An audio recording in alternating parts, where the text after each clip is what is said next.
Fala galera, está começando agora a sexta edição do podcast Nas Quatro Linhas. E hoje a gente vai falar sobre os playoffs da NBA, a principal competição de basquete do mundo, chegou na sua reta decisiva lá na bolha em Orlando. E para falar sobre isso tem alguns convidados aqui, começar com um que já é da casa, Ítalo Rodrigues. E aí, Ítalo? E aí, Cardial, e aí, galera? Tamo junto para falar sobre a NBA. Mais um que também já é da casa, Guilherme Ramos. E aí, Guilherme? Fala, galera. É um prazer estar aqui de novo com vocês. E vamos que vamos aí para mais um episódio. Agora o primeiro dos nossos convidados especiais, João Gabriel. E aí, João? Fala, galera. Boa noite. É uma honra estar com vocês para podermos debater sobre a NBA e o que vai acontecer durante esses playoffs. Para finalizar, mais um convidado especial, Biscoitão. E aí, Biscoitão? E aí, beleza? Muito bom aqui estar com vocês, para a gente debater desse esporte maravilhoso, né? Esse esporte que é o amor de minha vida, que é o basquetebol. E falar muito sobre NBA aí. É isso aí. Para começar, eu queria que vocês dessem os palpites de vocês para a final da Conferência Oeste, primeiramente. Quem começa aí? Rapaz, o meu palpite para a Conferência Oeste, a final vai ser Lakers contra Clippers, caso o Portland não surpreenda e elimine os Lakers na primeira rodada dos playoffs. O meu palpite também fica entre Lakers e Clippers. Já eu vou na surpresinha, viu? Vai o Lakers e o Nuggets. Cara, é uma conferência aí bem complicada, certo? Pode ter surpresas, mas acredito que vai dar aí a naturalidade que vai ser Lakers contra Clippers. É isso aí. E agora o outro lado da conferência, a Conferência Leste, e também a grande final, que vocês acham que vai acontecer? O meu palpite para a Conferência Leste é Milwaukee Bucks e Toronto Raptors. Vou na mesma linha, certo?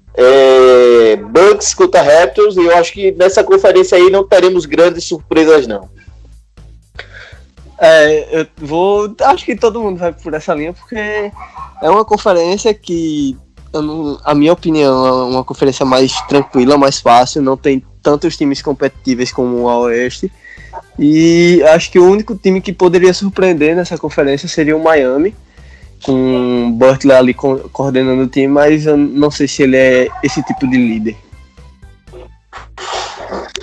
Já eu acho que o Bucks com certeza vai estar na final, porém alguém que sempre vai bem nos offs é o Celtics, e eu acho que eles vão desbancar o Toronto, que vai sentir muita falta do Kawhi, e o Sixers, que vai sentir muita falta do Ben Simmons. Eu acho que vai dar Bucks e Celtics. Já pra minha aposta da final da NBA, eu iria de Toronto e Clippers. Eu acho que esses são os dois times mais preparados da NBA no momento, que com grandes jogadores e com grande estilo de jogo.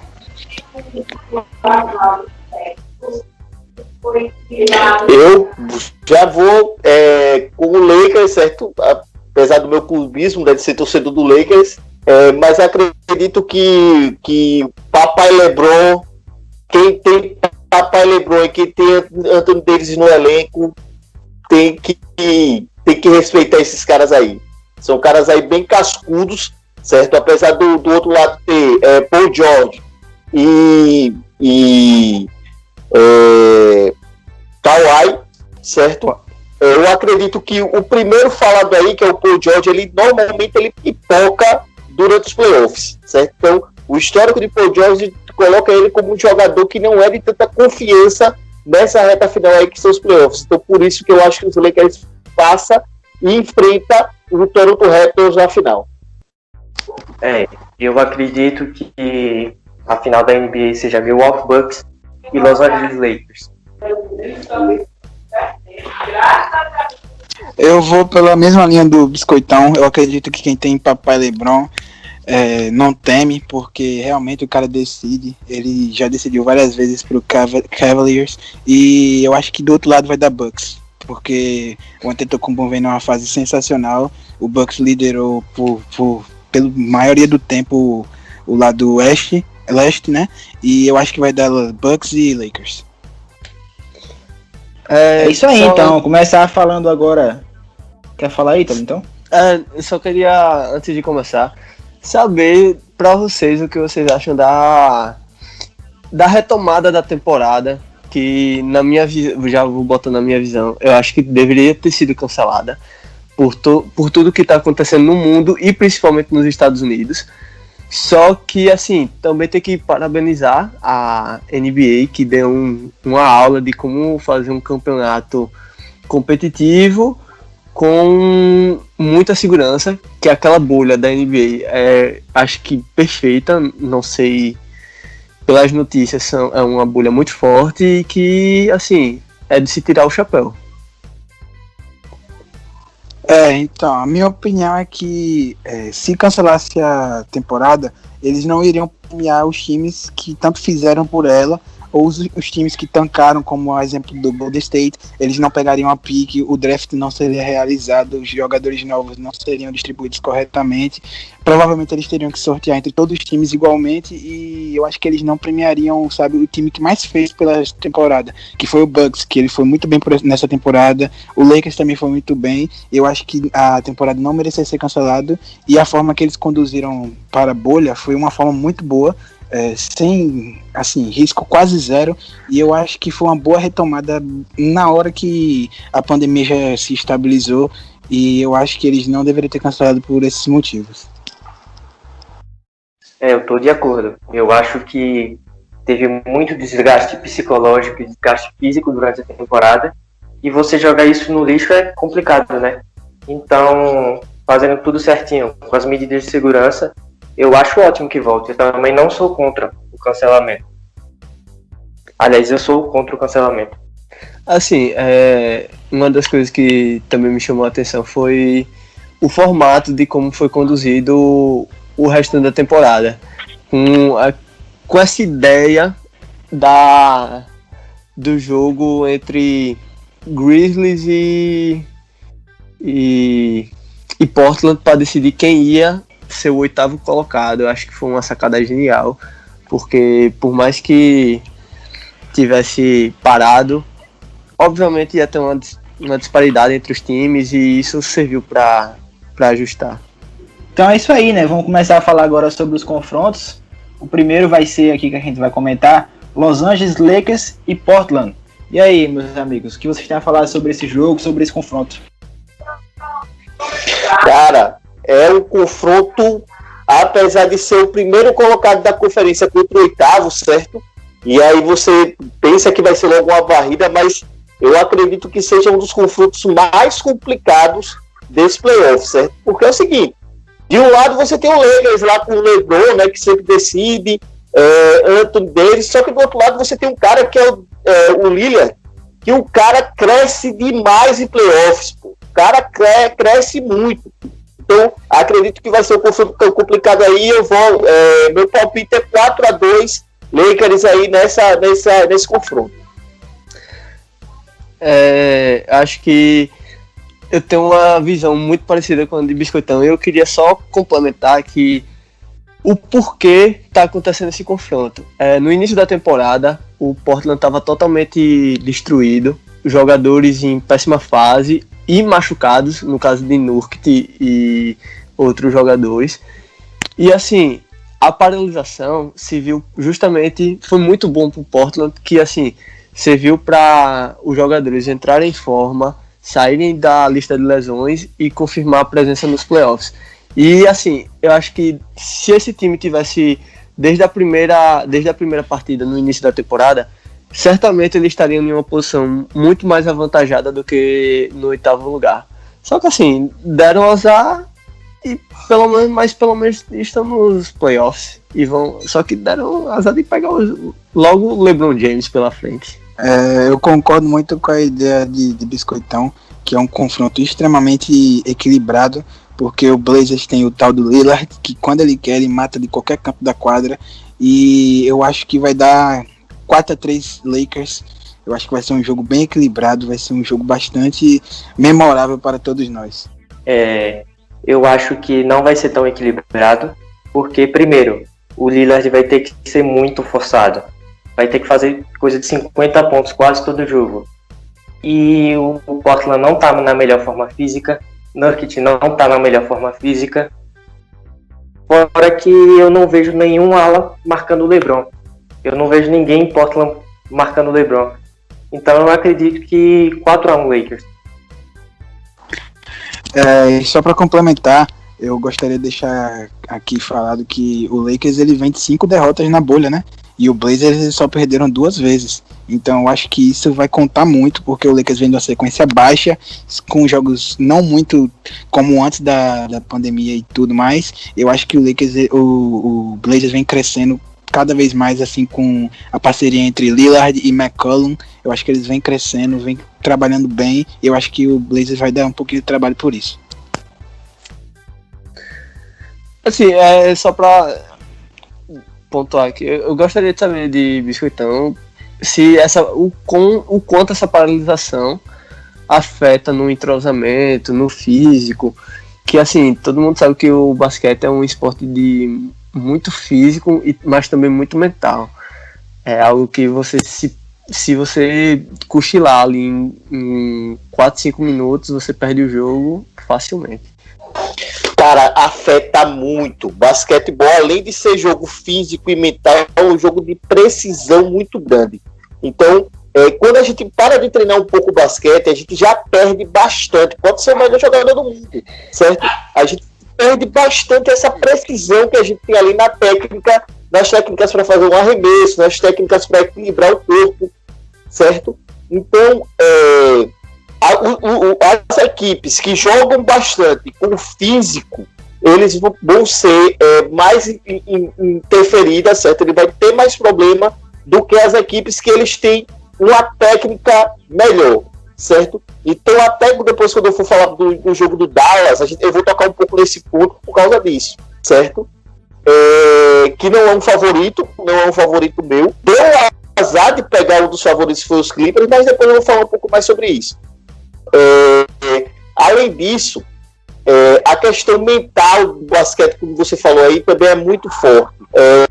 A partir do momento em que eu perco a minha segurança de arremesso, certo? Eu perco o meu treinamento, eu não tenho mais tanta segurança, tanta convicção para fazer esse arremesso com tanta precisão. Mas acredito que outro fator também que a gente ainda não falou, que vai ser muito importante nesses playoffs, é que não tem torcida, não tem a questão de jogar fora de casa ou dentro de casa. Os caras estão treinando no mesmo lugar, certo, há muito tempo. Então, eles já têm uma noção aí de dimensões de quadra, então vai privilegiar quem treinou mais forte, quem ficou ali depois do treino treinando seu arremesso. Esses caras vão ser privilegiados nesse playoffs, porque não tem mais influência de torcida, não tem influência de dentro de casa, fora de casa, aqueles pontinhos que a gente sempre fala que jogou basquete. Quando você vai para uma quadra diferente, você sabe que você tem um aquecimento ali para pegar exatamente os pontos de deixar a bola, então isso aí não vai ter, porque vai estar todo mundo muito igual em relação a esses playoffs. E isso que você falou aí confirma um pouco o que eu falei do Blazers, porque o Nurkic estava há 1 ano sem jogar. Voltou agora e já vai voltar jogando 40 minutos por jogo. O Zach Collins também estava sem jogar. Então eu acho que isso vai pesar muito na série contra o Portland. De fato, o Blazers vem com alguns probleminhas, né? Mas os seus jogos, os últimos jogos, você pode perceber que quando não sobe o McCollum, quando o McCollum não tá bem, aí sobe o Carmelo. Aí quando não sobe o Carmelo, sobe o Gary Trent Jr. E isso tem ajudado muito o Lillard como um time para que eles possam avançar, né? Foi até por isso que eles ganharam do Grizzlies, que eles não eram favoritos para pegar essa vaga do playoffs. Para mim, eles não eram favoritos. E aí conseguiram por causa disso, né? Por causa da constância do Lillard, que ele é muito constante, e da ajuda dos outros que contribuem. Só um outro tópico aí que a gente precisa também salientar, que é o seguinte: o Portland sim vem muito bem, certo? Ele vem aí de uma sequência muito boa de jogos, só que e o Lakers vem de uma sequência ruim de jogos, mas vocês devem lembrar uma coisa, os Lakers, eles já estavam classificados, a partir do momento que ele começou a perder, eles já estavam classificados, eles sabiam que estavam na primeira posição de qualquer jeito, então é normal que essas equipes que já estão classificadas e sabem a posição, tirem um pouco o pé, que deem uma relaxada, que não tenha mais tanta concentração para fazer o jogo, certo? Então, agora, a chave vira, certo? A chave vira. Já o Portland, ele vem aceso, ele vem ativo para se classificar desde o seu início, desde que voltou agora, certo? A NBA. Mas, acredito que se o Lakers vence, e os jogos mais difíceis dos Lakers vão ser esses primeiros jogos, certo? Porque o Blazers já vem com a chave virada há algum tempo e os Lakers vão virar a chave agora, certo? Eles vão ativar o modo playoffs agora. Então, eles podem ter dificuldade nesses primeiros jogos, mas acredito que no final das contas eles se classificam aí. Por isso que meu palpite aí de 4-2, porque nesses 2 primeiros jogos os Lakers eles vão ter alguma dificuldade sim, certo?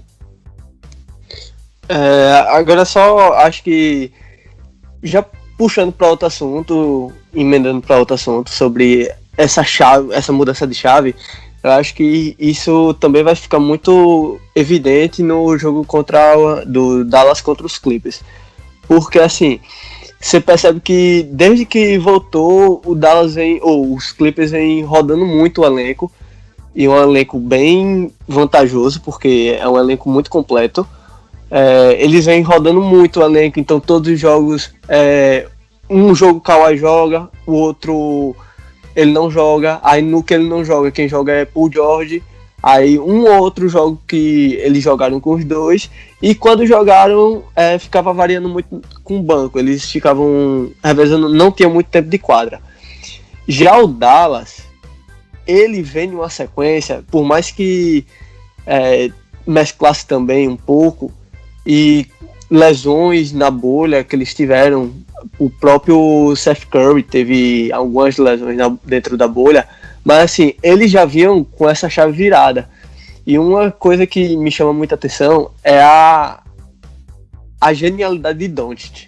Acho que é um confronto que não pode ser descartado por causa dele, porque ele é um jogador muito completo na minha visão, e hoje pra mim ele é o melhor jogador da liga. Cara, nesse confronto aí, eu acho uma pena muito grande o Dallas ter caído justamente contra o Clippers, certo? Porque eu gosto muito do estilo do jogo do Doncic, certo? Eu sempre utilizo ele como exemplo de jogador com fundamento muito bom, velho.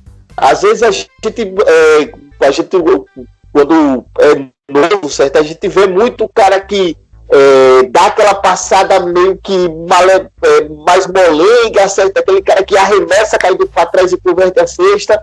O Doncic, ele vem para mostrar que não precisa de nada disso para jogar basquete. O arremesso do cara é equilibrado, a bandeja do cara é equilibrada, ele faz tudo muito bem equilibrado, certo? E ele não precisa de fazer muita estripulia para fazer o jogo rodar. Ele faz um jogo simples, muito simples o jogo dele, e eficiente demais, certo? Então, o cara assim que eu acho que pra mim na NBA aí é um cara que é muito diferenciado, ele é muito acima, além de ter também o Porzingis, certo? E é aí que eu falo que eu ia dizer, que eu vinha falando antes sobre o físico. Vocês podem perceber que fazendo isso, arremessando equilibrado, fazendo os movimentos equilibrados, eles não gastam tanta energia. Então isso pode ser uma vantagem no jogo contra o Clippers.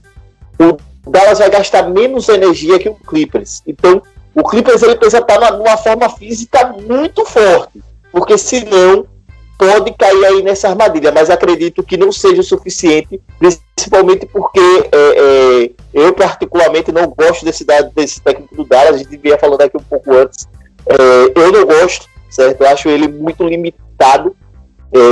Acredito que se tivesse ali uma pessoa no comando com uma cabeça melhor, certo?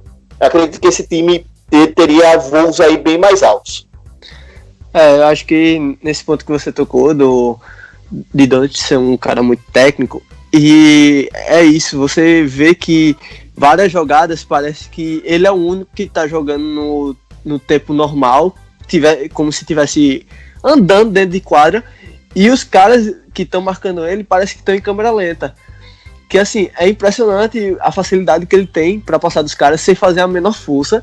E quando dá uma dobra, quando um pivô fecha, ou então quando outro jogador dobra, você vê que ele a todo momento está de cabeça levantada e ele acha o melhor jogador em posição para dar o passe, uma assistência que geralmente acaba sendo convertida.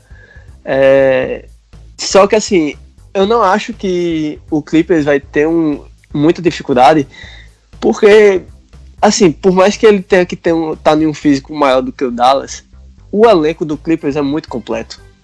O banco do Clippers é sensacional, acho que não tem um melhor banco na liga da NBA hoje, e assim, vai ser muito difícil pro Dallas ter chance. Porzingis e Doncic tem que estar, assim, em um nível enorme, nível LeBron. É que nem eu costumo falar, né? O Doncic e o Trae Young, eles são o LeBron e o Curry do futuro. Os dois são muito parecidos. Eles vão disputar muito aí pra frente os MVPs de várias temporadas, pode ter certeza. É inegável o talento do Dallas. Se eu não me engano, é o melhor time em pontos marcados por jogo, melhor ataque nesse quesito na NBA, mas a profundidade de elenco do Clippers é gigante, cara. Gigante, ainda tem 2 exímios jogadores. Então eu acho muito complicado o Dallas ganhar essa série, né? Acho que pode roubar uns 2 jogos no máximo, mas 7 jogos eu já acho muito difícil. Eu acho que o Dallas ele vai penar mesmo, porque o Clippers, ele de verdade, ele tem os melhores sexto homens, né? Que são o Montrezl Harrell e o Lou Williams, que eles sempre entram ajudando demais, 20 pontos, a média dos dois, se eu não me engano. E eu acho que pro Dallas ele passar, vai ter que estar numa noite bem inspirada do Porzingis e do Doncic, de verdade, porque o Clippers ele tem não só o elenco, o treinamento do clube, você percebe que o treinamento é diferente, e os caras são treinados para fazer aquilo que todo mundo deveria fazer, mas que não faz, né, que é o básico, é chegar lá e meter a cesta. Eles são treinados para isso, eles chegam e realmente eles fazem acontecer. E acho que um dado que é muito importante para esse jogo é o clutch time do Dallas, que é uma merda, simplesmente uma merda. E isso evidencia muito o que Biscoitão disse sobre o treinador de achar ele fraco. Porque assim, chega no final do jogo, você vê perfeitamente a estratégia do Dallas, que é bola na mão de Doncic e ver o que ele resolve. E assim, sem padrão de jogo nenhum, é só na bola na mão dele e ver o que ele faz aí porque ele é mestre. Mais ou menos assim. Acho que isso prejudica muito o Dallas. Com certeza. Mas isso vai muito do quinteto titular do Dallas, né? Que tem o Hardaway Jr. e o Finney-Smith, que para mim são 2 médios para muito ruim, de médio para ruim. E tem o center lá, que é o... Não é o Marjanovic, não. É o outro center lá que eles têm, que também não é tão bom, não. Vai muito do quinteto deles. Max Kleber, né? O Max Kleber, exato. Que também não ajuda, né? Não colaboram. E por isso que é só bola na mão do Doncic e ele resolve. E sobre o Tim Hardaway, eu concordo com você. Sofri uns 3 anos com ele em Atlanta. Horrível, horrível.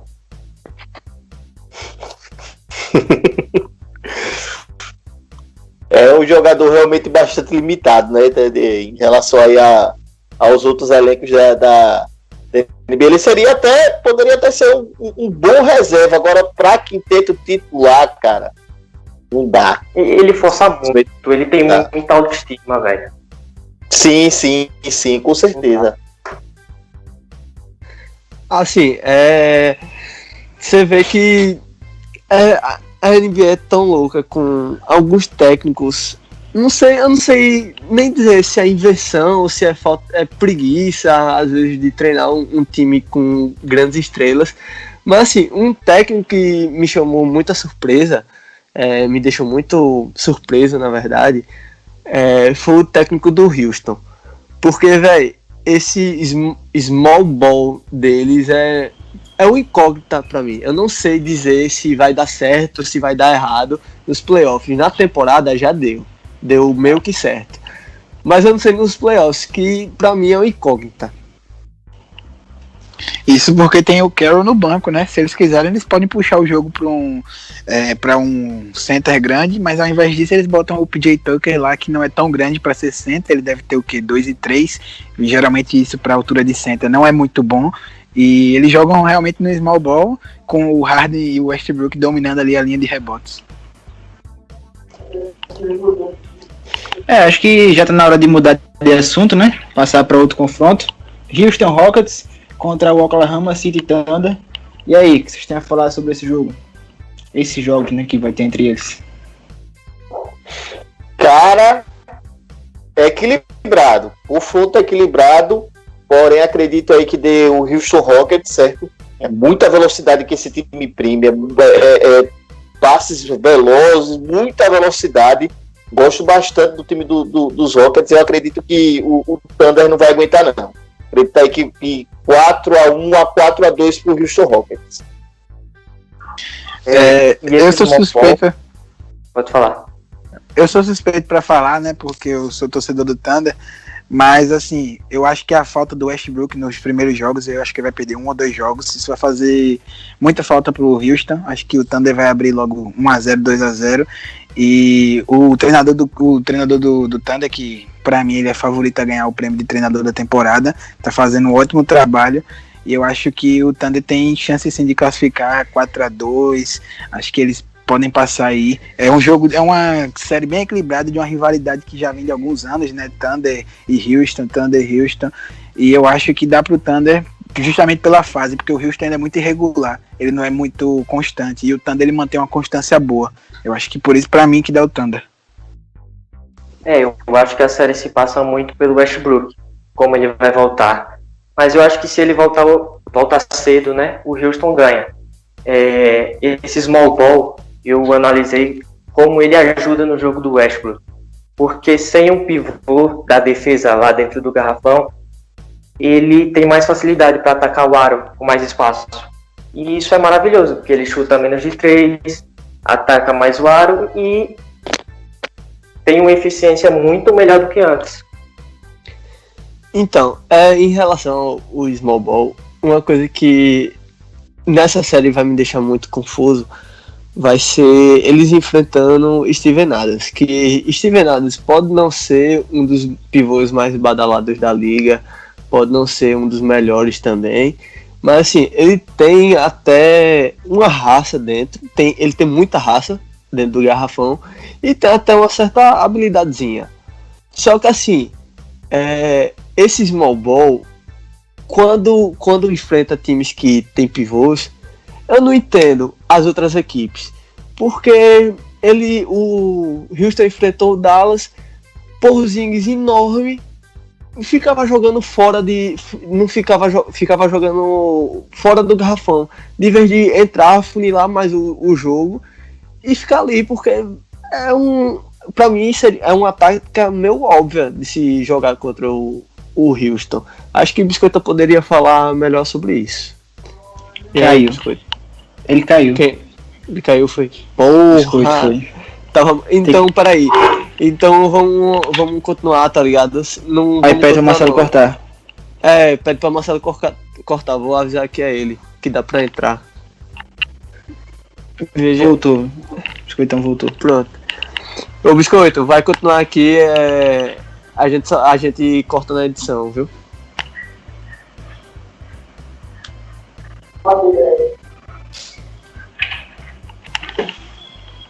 Biscoito. Caio, só eu.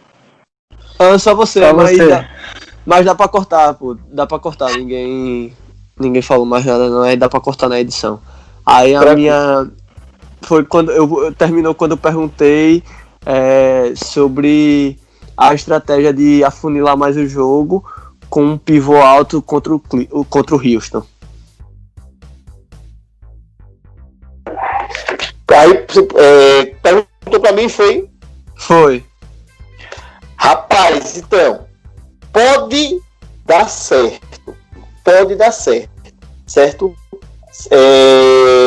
O Houston tem sim essa deficiência, que é esse pivô aí mais alto, mas você tem que pensar numa coisa. A partir do momento que você coloca um cara desse mais alto, você perde um cara para transição defensiva. E o Houston, ele tem uma transição ofensiva muito forte. Então, você pode até colocar esse cara lá na intenção do ataque, do pontuar. Mas você sabe que você vai perder na defesa. A defesa, os caras da defesa, eles vão precisar estar muito atentos para evitar esse primeiro passe rápido, que é o que o Houston faz muito bem. Então, acredito que pode dar certo em relação ofensiva. Mas você precisa preparar muito bem os seus defensores para evitar essa transição aí rápida do Houston Rockets. Então, eu acredito que seja isso. E só uma questão interessante, o James Harden tem números muito, muito bons defendendo o pivô. Aquele famoso poste baixo, ele defende muito bem, ele é muito ágil. Também tem o Covington, que vai bem, o PJ Tucker, que vai bem. Então eu acho que não compromete tanto assim o jogo do Houston. Assim, o Barba, eu tenho que tirar o chapéu para ele nessa temporada, que muito se caiu ano passado, ou temporada passada, com o rendimento dele defensivo. Criticaram muito, pegaram muito no pé dele. E assim, parece que essa temporada, parece que ele ouviu as críticas e foi treinar para isso, para melhorar nessa defesa, porque se você for pegar a temporada dele, a temporada passada, para essa, você vai perceber uma evolução muito grande dele defensivamente e roubando bolas importantíssimas, como foi contra o jogo do Dallas. O Dallas estava ganhando, se eu não me engano, por 1 ponto na frente, e a bola estava com o Porzingis, ele abriu a passada para enterrar, ele deu um toquinho embaixo da bola, roubou a bola, correu para o meio e deu um passe picado para o Westbrook entrar sozinho na bandeja. Então é um cara que, assim, eu tenho que tirar o chapéu nessa temporada, que ele está defendendo muito bem. E assim, por mais que eu não goste dele, mas essa temporada ele veio para mostrar que ele não é aquele cara que todo mundo critica. E engraçado, concordo com o Ítalo. Concordo também. Fala, Biscoitão. Porque é engraçado que no início da temporada, quando o Westbrook chegou aí pro Houston, né? Muita gente dizia que isso não ia dar certo de jeito nenhum, porque são 2 jogadores muito individualistas, mas os caras estão com uma conexão muito boa, velho. Os caras estão conectados, eles procuram um ao outro durante o jogo, então acredito que a parceria aí, na verdade, deu certo. Todo mundo dizia que criticou, que ia dar errado, deu muito certo. Isso é uma grande falácia. O Westbrook e Harden são 2 dos melhores criadores da NBA.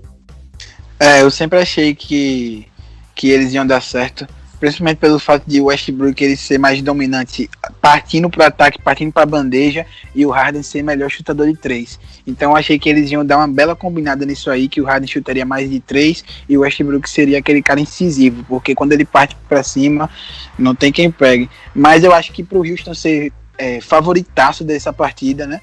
Eu acho que eles precisam de uma ajuda a mais do Covington, que ele tem deixado muito a desejar, muito, porque ele tem feito jogos fracos. O PJ Tucker é aquele que ele sempre foi, ele mata 1 ou 2 bolas de 3, só que ele é principalmente aquele cara da defesa, que ele é muito bom defensor. E agora sem o Westbrook, essas 2 partidas, tem que ver como é que o Houston vai se prostar, porque o elenco do Thunder não é tão bom, só que tem aqueles caras que Chris Paul, tem o Adams, tem o Shai, que agora tá vindo de uma boa sequência, e o Houston tem que estar ligado nisso e partir pro jogo do Harden, né, que é meter bola de 3, meter bola de 3, meter bola de 3, e aí eu acho que o Houston consegue sair de boa, sendo classificado, mas pra mim eu quero que o Thunder passe. Agora vamos falar sobre mais um confronto, Denver Nuggets contra Utah Jazz. E aí, esse Continua, galera. Então, eu acho que o Denver Nuggets ele tem duas jovens peças de muita habilidade e eles demonstraram que, como é aquele ditado popular, né? Hoje, nos playoffs que a gente separa os homens dos garotos, eles demonstraram no dia de hoje, que já teve o jogo, né? Que eles realmente estão prontos para isso. O Jokic e o Murray foram muito bem, conseguiram desbancar o Donovan Mitchell numa noite inspiradíssima, com recorde de pontos da franquia, da carreira dele, o segundo jogador mais jovem a fazer a maior pontuação nos playoffs, e eles conseguiram desbancar esse cara com 36 pontos do Murray e, se não me engano, foram 29 do Jokic, e eles conseguiram desbancar. Eu acho que não vai ser muito difícil pro Nuggets não ganhar os outros 3 jogos. Para mim vai ser 4-0. Eu acho que a falta do Bogdanovic vai fazer o Jazz perder esse jogo, e o Conley também, né, que o Conley ele seria, no caso, a cabeça pensante do time, porque o Donovan Mitchell é mais chutador. Eu acho que isso vai fazer muita diferença no jogo. Cara, sobre esse jogo especificamente, o que eu tenho pra falar desse jogo é como o Jokic é um pivô, um ala pivô muito dominante. Ele é um extremo, é um excelente passador de bola, que é muito difícil para um pivô. Tem uma condição e uma habilidade uma grande habilidade com as mãos. Mas ele demonstra todos os aspectos de um pivô e de um armador, né? Tanto que logo no início da temporada, da retomada nos amistosos para aquecer os times, Jokic jogou de armador e eles meio que tentaram um small ball inverso. Eles botaram 5 caras grandes dentro da quadra e para tentar. E assim, o vasto poder de decisão do Denver é muito maior do que o do Utah. Acho que vai ser fácil. Essa daí vai ser uns 4-1, 4-0. E além disso tudo, ele é um ótimo chutador de 3, né? Além disso tudo, ele ainda chuta de 3. O cara é completo. Isso aí compromete a defesa do Gobert, que vai ter que defender o perímetro, o que ele não sabe fazer. Cara, o Jokic, ele é um jogador assim, aquele pivô muito moderno, cara, que o pivô alto, certo, que se precisar ele vai bater para dentro, se não der para bater para dentro ele vai chutar de fora, certo? Então isso aí coloca defensores como, por exemplo, o Rudy Gobert, que vocês acabaram de falar, em muita dificuldade. O Gobert, ele é muito dominante dentro do garrafão, mas a partir do momento que ele pega um cara para marcar e o cara joga fora, ele já não consegue ter o mesmo sucesso contra esses jogadores. Falar aqui, certo, sobre esse confronto é dizer o seguinte: é um time do Denver Nuggets, que é uma equipe bastante... Deu uma travada aí na net de biscoitão, mas isso acontece. Vamos lá, galera. Acabou travando a dele, então só deixar aqui com uma análise de Gobert que ele estava falando. Eu acho acho inadmissível um cara profissional da NBA, por mais que tenha dificuldade, começar com 4-0 em lance livre. Ele errou todos os lances livres no início do jogo. E isso é muito ruim para um jogador profissional começar com... Parece que ele não treina lance livre. Você vê que a postura dele é toda errada, o arremesso dele no lance livre é errado, é estranho. E um jogador profissional começar com 4-0 em um lance livre, errar todos os lances livres, é inadmissível. Ele não tem fundamento ofensivo nenhum. Jogo de pé horrível, não sabe bater uma bola, não arremessa longe da cesta. Complicado falar dele. Biscoitão, se você quiser terminar aí do que você está falando. Então, eu vinha falando justamente sobre essa questão aí de Rudy Gobert, né, que ele é bastante dominante próximo à cesta, tanto defensivamente quanto ofensivamente. Se afastar ele um pouco da cesta, não tem mais jogador. E a questão aí do lance livre, que Italo acabou de falar, realmente, atualmente é inadmissível. Há um tempo atrás, a gente tinha aí, por exemplo, os jogadores pivôs, normalmente eles não sabiam realmente arremesso livre, como por exemplo o Shaquille O'Neal, ele não tinha um bom arremesso de lance livre, certo? Então, outros jogadores não tinham um bom arremesso de lance livre. Atualmente, inadmissível um jogador profissional perder lance livre, certo? Então, a equipe do Utah Jazz é uma equipe muito dependente de Mitchell, certo? Donovan Mitchell, e apesar de ser um jogador assim que eu gosto muito, o Donovan, acredito que essa série aí vai ser, se não for uma varrida total de 4-1, ou de 4-0, vai ser um 4-1, 4-2 aí no máximo, certo? A gente viu no jogo de hoje que os caras conseguiram chegar no placar, empataram no jogo, certo? Equilibraram o jogo. Quando chegou na prorrogação, a equipe simplesmente parou, não conseguiu mais jogar, e o Nuggets dominou totalmente a prorrogação, certo? Então, numa prorrogação, você conseguir finalizar o jogo com uma diferença de 10 pontos, se eu não me engano foi essa diferença, você mostra que a equipe não conseguiu jogar, ou seja, mostra a irregularidade da equipe do Utah Jazz. E assim, passando para falando sobre um pouco mais de Donovan Mitchell e o que falta para esse time do Utah se tornar uma equipe mais competitiva, eu acho que falta um cara com mais, como a gente estava conversando antes, o que Biscoitão disse, um cara cerebral, que comande esse time, que tem a postura de comandar esse time. Mitchell nunca, desde que ele chegou à NBA, ele nunca demonstrou ser esse tipo de cara. Acho que seriam como, fazendo uma comparação aqui, seria mais ou menos como o Green no Golden State, que assim, é um cara que tecnicamente ele não é aquele o melhor, mas ele comanda o time e deixa Curry coordenar a parte tática, mas a parte emocional, Green que comanda o time. Eu acho que o Mitchell seria mais como um Klay Thompson, porque o Mitchell ele mata muita bola de 3 e o Green nunca teve como papel principal ser matador de bolas. Ele sempre teve como ser o cara da defesa, aquele cara que você podia contar nos momentos difíceis, que ele segura a barra. E o Mitchell não é esse cara, o Mitchell é o cara que ele parte para a definição. Ele parte para ser o clutch, justamente. Eu acho que ele seria mais parecido com o Klay Thompson ou com o Kawhi, alguma coisa assim. Mas eu acho que os estilos de jogo dele e do Green, do Lillard, ele é muito parecido com o Lillard, mas eu acho que com o Green ele é um pouco distante. Acho que mostra, já passando de conferência, mas vou fazer esse gancho. A gente fala muito que Mitchell é muito chutador. Acho que o que falta pro 76ers é esse tipo de cara. 76ers tem dois caras, tinha na verdade, porque deu uma pena que Ben Simmons acabou se machucando e tá fora da temporada. Mas tinha Simmons e Embiid. Só que não tem esse tipo de cara, um chutador nato. Ele tem Tobias Harris, só que ele não é um exímio chutador. Ele é um bom jogador, mas não é um exímio chutador, então acho que fica por essas. Acho que falta para o 76ers um cara que chama a responsa na linha de 3. Eu concordo plenamente, porque você pode perceber que os Sixers eles são muito dominantes no garrafão.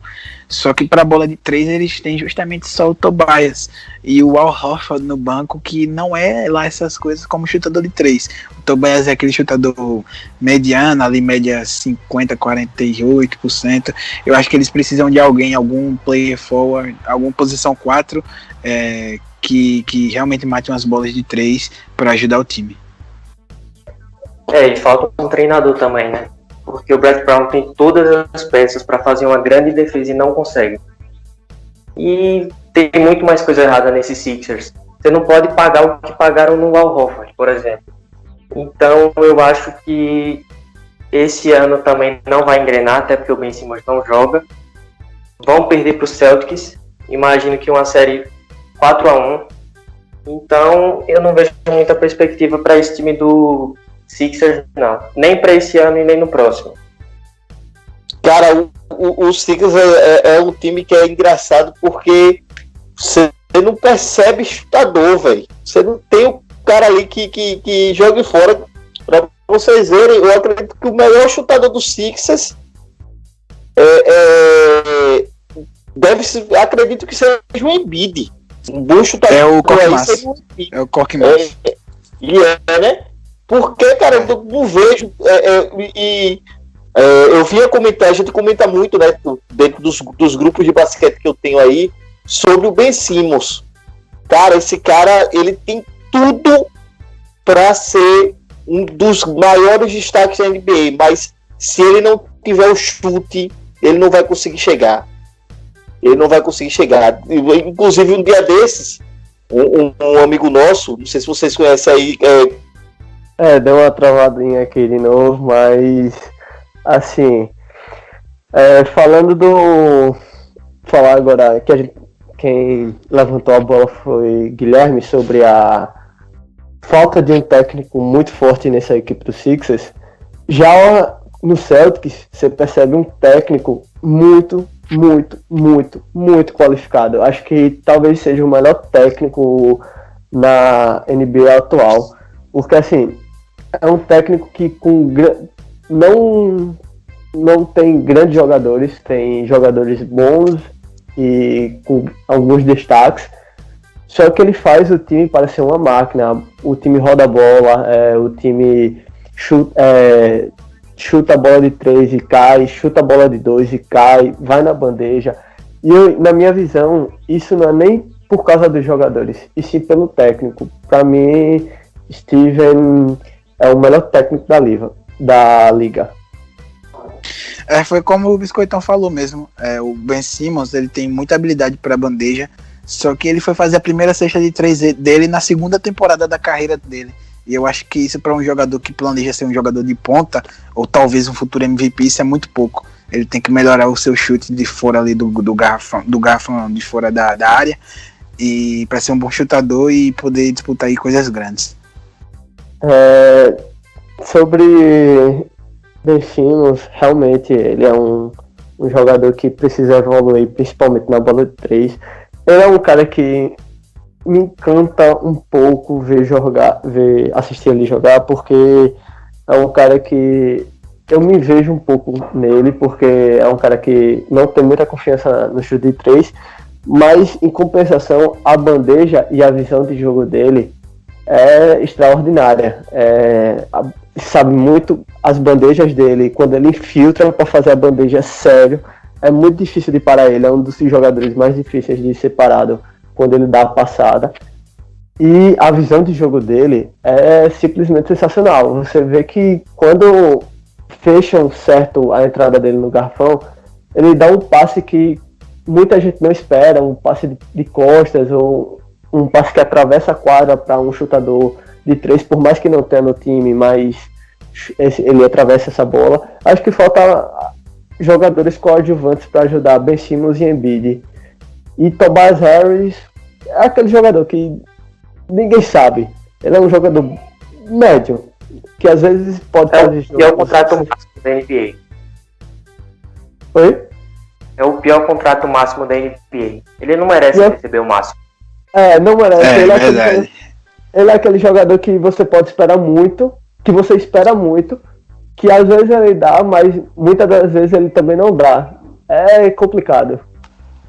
Ele foi bem no Clippers, ele foi bem no Pistons, ele tá bem no Sixers, mas ele não é aquele jogador sensacional que encanta todo mundo. Ele joga bem, mas eu acho que o Clippers, o Sixers, eles precisam de algo a mais, aquele algo a mais que tá faltando. Que seria um Jason Tatum, algum jogador assim, sabe? Eu acho que com 2 bons arremessadores já elevava muito o patamar do time. O próprio J.J. Redick que saiu, com ele a história seria outra. Já do outro lado, certo, do Celtics, Ítalo vinha falando, eu concordo bastante com o Ítalo, o técnico do Celtics, cara. Na minha opinião, também é o melhor técnico da NBA. O cara é muito bom, pô. O cara faz o time jogar com muita facilidade, com muita tranquilidade, mesmo não tendo as melhores peças para uma equipe. Ele faz essa equipe jogar. Tem várias equipes aí com peças melhores que a dele, mas ele faz a equipe dele jogar muito fácil. E você pode perceber que ele perde peças, trocam peças e a consistência do time continua a mesma. Não, e você vê, acho que nessa parte, você percebe que ele tem até o aval da cúpula do time do Celtics, que assim, temporada passada, ele teve simplesmente Kyrie Irving. Não, temporada passada ele teve Kyrie Irving na mão dele, onde todo mundo sabe que Irving no vestiário, ele é um cara muito polêmico, um cara que muito egocêntrico, que deixa isso no basquete dele muito elevado, por mais que ele seja um armador incrível, um jogador incrível, mas o ego dele é gigantesco. Então ele teve que lidar com o Kyrie, e assim, quando a diretoria viu que não dava mais e escolheu entre Kyrie e ele, a diretoria ficou com o técnico. Por mais que Kyrie já quisesse sair do Boston, mas a diretoria nem fez força para fazer ele ficar. Simplesmente falou, você quer sair? Saia. Eu fico com o meu técnico. Em time que tá ganhando não se mexe, né? Então ele tem esse aval da diretoria pelo excelente trabalho que ele faz, certo? Então, às vezes é melhor perder um atleta, um jogador, procurar uma troca, certo? Do que você perder o seu principal pilar, que é o seu treinador. Eu acho que, já para passar de assunto, pegar outro gancho em falar de jogador egocêntrico que pensa mais no individual do que no time, a gente eu encaixo Butler nesse estilo de jogador, porque assim, ele rodou por vários clubes, e vários clubes ele demonstra ser um bom jogador, um jogador até decisivo, mas que causa muita polêmica. Todo mundo sabe das frases que ele soltou para sair do Minnesota. Umas frases xingando o técnico, falando mal do elenco, fazendo de tudo para ser liberado pela equipe. E assim, esse é o meu medo do Miami. Eu confio muito nesse time, mas o meu medo é que Butler acabe se ofuscando justamente por ser um jogador muito individualista e que só vê ele como um grande jogador do elenco. Butler é extremamente egocêntrico. E no ataque, eu não vejo ele como um grande jogador. Lógico que é um All-Star, mas o ponto dele principal é a defesa. Porque no ataque, por exemplo, vocês falam do Ben Simmons, ele não tem nem 30% na bola de 3. Então, cara, eu não vejo o Butler levando Miami a lugar nenhum. Inclusive, pra mim, Butler não é nem o melhor jogador de Miami, não é nem o principal jogador. Eu acho que eu tenho como o melhor jogador de Miami é Adebayo. O que ele vem fazendo essa temporada é coisa de outro nível. E o Butler, pra mim, ele sempre foi aquele jogador que seria um jogador coadjuvante, não um jogador principal de um time. É o que eu acho. Falando em coadjuvante, acho que Adebayo, concordo com você, acho que Adebayo é o principal jogador desse time.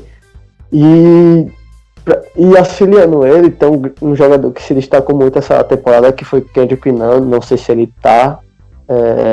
se ele vai jogar os playoffs, mas um jogador que ajudou muito ele. Sim.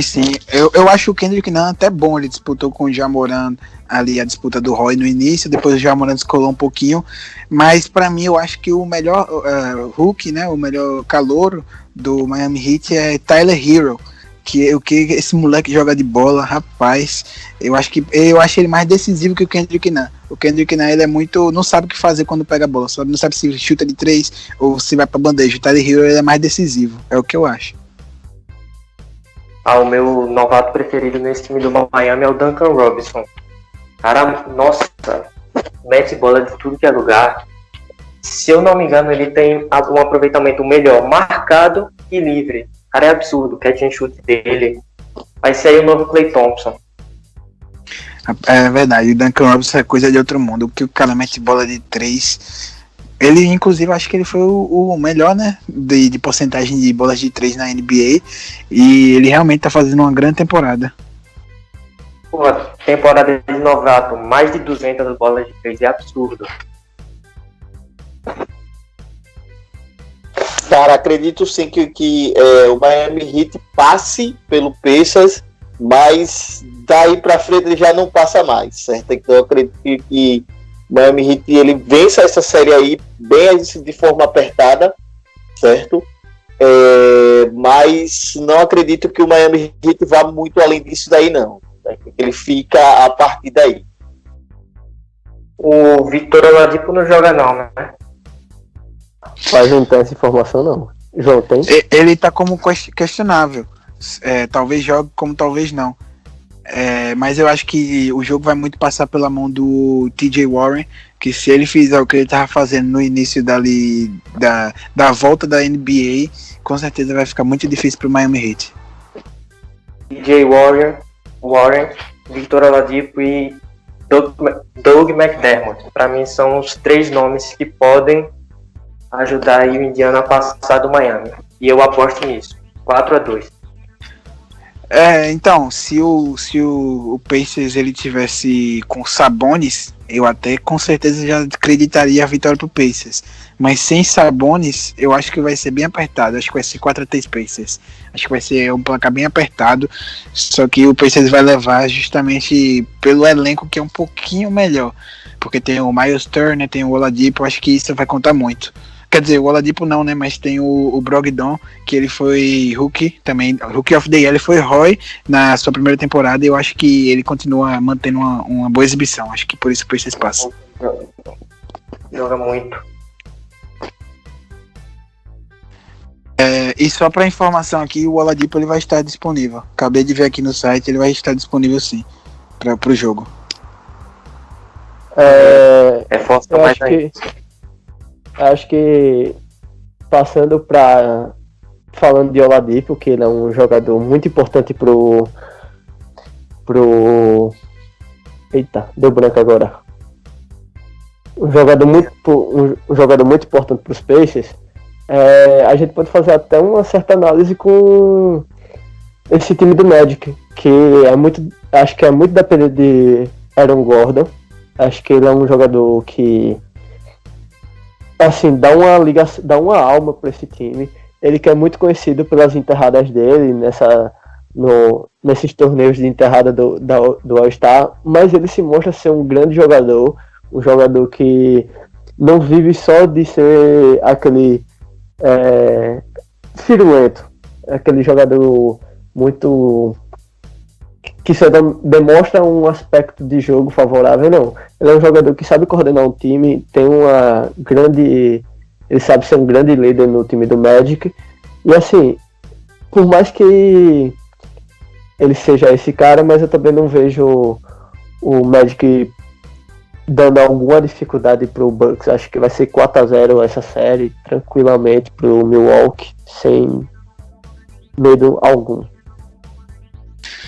Então, indo por esse pensamento, eu nem acho o Aaron Gordon assim tão bom jogador.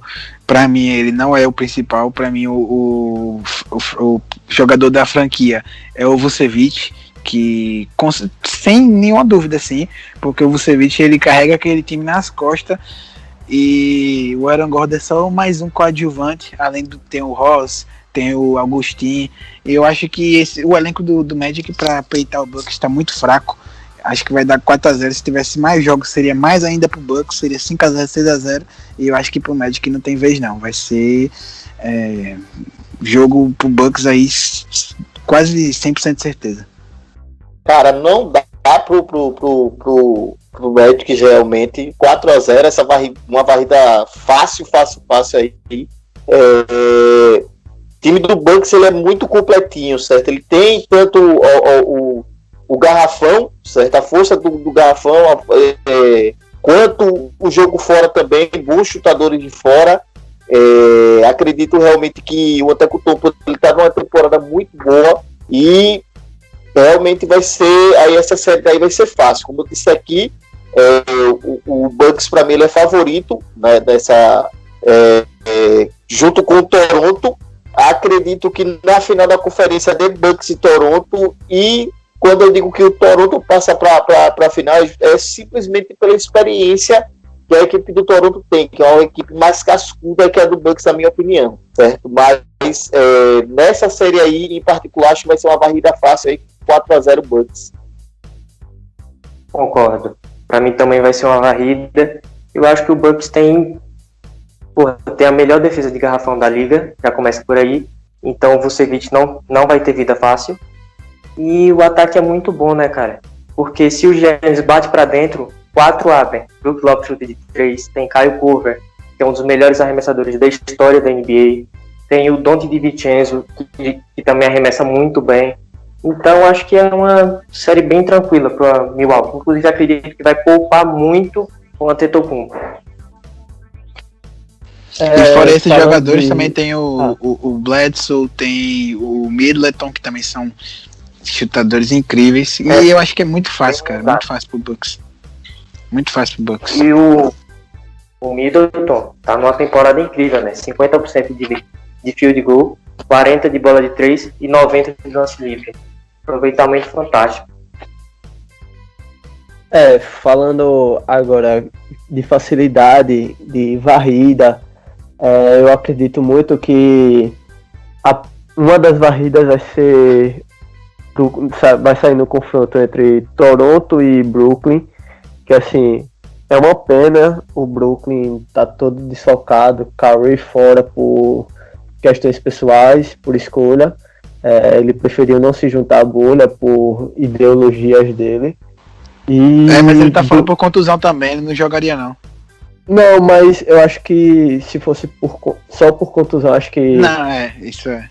E acho que a ideologia dele afetou muito essa falta dele, tá ligado? E não só ele, afetou o Nets, porque ele não pôde nem ir com a delegação, né, pra estar lá torcendo pro Nets.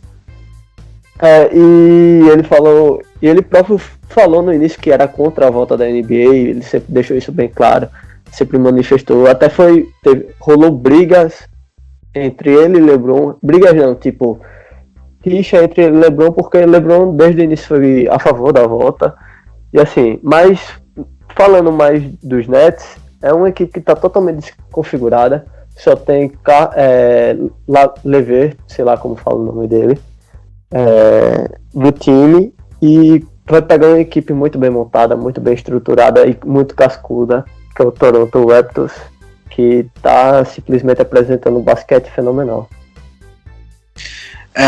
O Nets está com alguns probleminhas, ele realmente só tem o Caris LeVert e tem o Joe Harris, que também é um ótimo, sensacional chutador de 3, é um dos melhores da NBA, e fora esses dois eu não vejo muita gente subindo aí além do Timothy, né, que ele tá subindo agora, que o Timothy ele tá fazendo uma boa temporada assim, depois da pandemia, e tirando esses 3 nomes, eu acho que o Nets não tem mais ninguém, e esses 3 nomes são nomes médios, nem são nomes tão bons, então eu acho que realmente é uma série muito complicada pro Nets, acho que vai dar com certeza 4-0, porque o Toronto tem mais elenco, tem um treinador melhor, o Toronto tem mais cascudo, e o Toronto vem de uma campanha histórica recente, né, que foi o título com o Kawhi, então eu acho que eles vêm mais instigados ainda depois da saída de Kawhi para conquistar outro título sem ele. Eu acho que o Toronto ele vai passar fácil aí do Nets.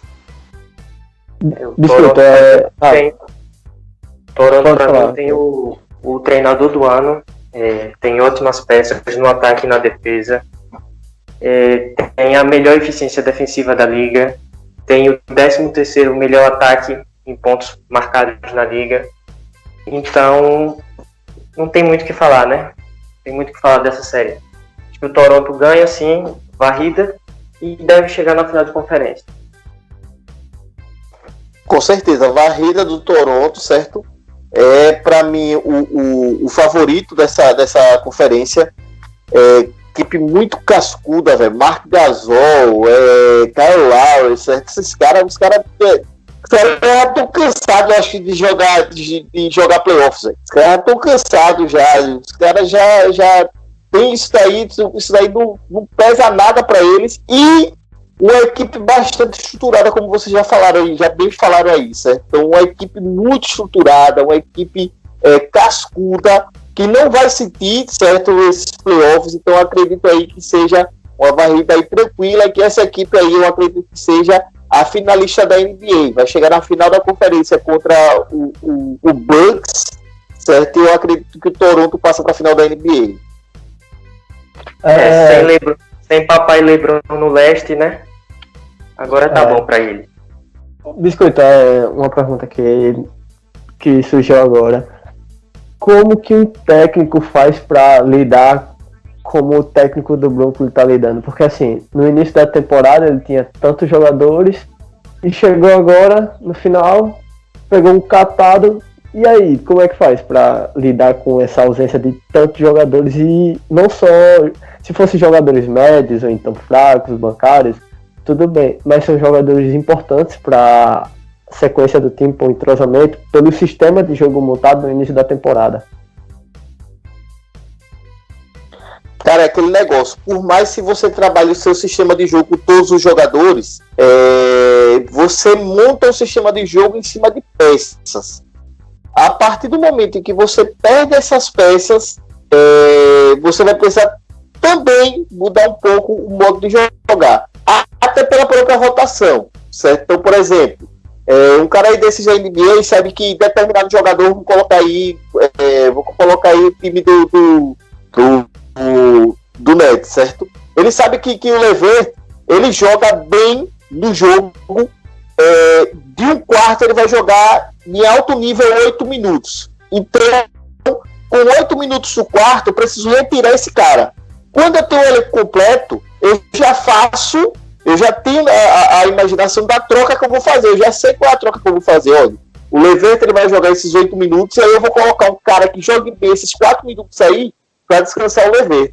A partir do momento que eu perco minhas peças, amigão, loucura para remontar isso aí para você refazer todas essas contas e refazer toda a sua rotação da equipe. Então, eu não queria estar na pele desse cara. Sinceramente, não queria estar na pele desse cara porque a dificuldade é muito grande. Eles trabalham com tempo de jogo. Alguns jogadores vão ter um tempo de jogo maior, outros um tempo de jogo menor. Vocês podem perceber que, por exemplo, até os melhores jogadores da NBA, aí, LeBron James, ele tem um tempo de jogo muito grande, mas em determinado momento ele sai para descansar, porque o seu treinador sabe que ele só aguenta jogar no alto nível um determinado tempo de jogo, que vai ser maior que os outros, por isso que ele treina tanto, mas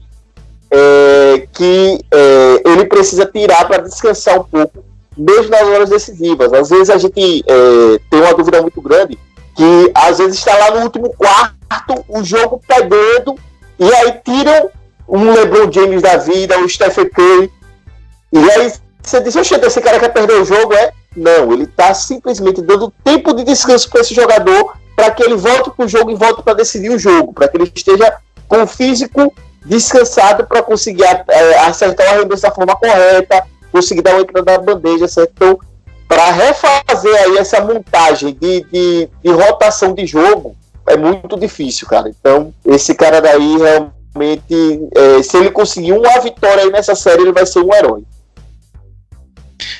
E só por curiosidade, o Nets perdeu o Kyrie Irving, não tinha o Durant desde o início da temporada, e além disso perderam o Dwight, que vinha fazendo um papel bom com a saída do Irving por causa da lesão. Eles perderam o Prince, que também era titular. Eles perderam o DeAndre Jordan, que era o reserva do Allen, que também o Allen tá jogando agora. O Allen é um jogador médio assim, mas dá conta do papel de pivô. E eles perderam também eles contrataram o Michael Beasley, só que ele não pôde jogar também. Foi mais uma perdida do Nets. Então eles perderam muitos jogadores, muitos mesmo. E agora só para terminar aqui, falar que os playoffs já começou agora, nesse exato momento que gravamos o episódio. Já tiveram 2 jogos, que foi Nuggets contra Jazz, vitória do Nuggets por 135-125, com overtime. Esse jogo foi para prorrogação. E rolou também o jogo do Toronto contra o Brooklyn, com vitória de 134-110 para o Toronto. Esse jogo teve uma peculiaridade que o Toronto estava massacrando o Brooklyn, só que deu uma relaxada, o Levert entrou no jogo e acabou dando uma pressãozinha, mas logo depois o Toronto retomou. E nesse exato momento está acontecendo Boston Celtics contra a Philadelphia 76ers. Acabou de acabar o primeiro quarto e está com a vitória de apenas 1 ponto para o Philadelphia. Se vocês quiserem falar mais alguma coisa sobre um panorama geral, vocês que sabem. Vocês podem falar aí. E é isso. Quando é que a Atlanta joga? Nunca. Próximo ano, só próximo ano. Agora. Só ano que vem não, mas no início da temporada, que eu acho que vai ser em dezembro, né? Próxima temporada. Então só em dezembro que eles jogam. E olha lá, e o Golden State de Ítalo também, só joga em dezembro. E isso se Trae Young não coordenar o time, viu? Porque como é que o cara troca Trae Young por Doncic? Ou Doncic por Trae Young? Aí é de lascar. Mas até hoje eu sinto vontade de morrer. Quando lembro cara, disso. Não sei, o Trae Young ele é muito bom também. E o Doncic também é muito bom. Os dois são sensacionais. O Trae é bom, só que, por exemplo, ele tem o pior impacto defensivo na liga, entendeu? Isso que é complicado. Precisa de caras muito, muito físicos ao redor dele. Então, tipo, não sei se ele vai levar a Atlanta a lugar algum, sabe? Então, agora a próxima temporada pro Warriors promete, né? Vem com Curry, Thompson, vem com Wiggins e vem com quem que você acha que vai no draft, Ítalo? Wiseman? Não faço a mínima ideia. Não faço a mínima ideia. Isso é para outro podcast. Quando terminar a temporada, a gente pode fazer outro falando sobre o futuro de cada franquia. Mas se vocês quiserem terminar, falar mais alguma coisa, tá aberto aí para vocês. Só tem uma coisa para falar. Vou me despedir aqui com a frase: Lakers campeão, papai Lebron MVP. Bom demais. Eu vou me despedir aqui com outra frase: quem tem LeBron não teme. Então é isso também. Eu acho que o Lakers vai levar. Talvez a Antetokounmpo vai fazer uma graça, né? Mas eu acho que o Lakers leva. E eu queria agradecer a vocês pelo convite. Muito obrigado e valeu, galera que tá escutando aí. E aí, Gaba, quer falar alguma coisa? Não, valeu aí por mais um episódio e vamos ver aí o que acontece e quem sabe aí um especial sobre as finais da NBA, né? O draft também tá chegando. Agora com tudo isso foi um episódio bem longo, mas também muito bem. Acho que de todos os episódios, acho que esse foi o que eu mais me senti à vontade de comentar, porque basquete é um esporte que entrou na minha vida no 9º ano do colégio e um dos responsáveis pela minha paixão do basquete é Biscoitão, que ele foi meu professor no colégio, me ensinou tudo que eu sei sobre o basquete e me ensinou, acho que o mais importante que eu levo para a minha vida sobre os ensinamentos que ele me ensinou não foi questão de habilidade, nem de arremesso, nem de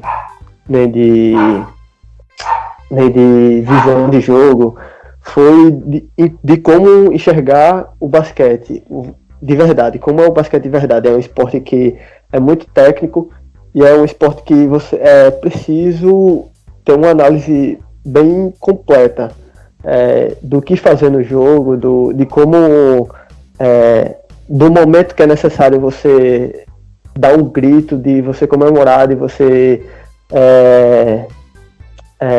ser um líder mesmo.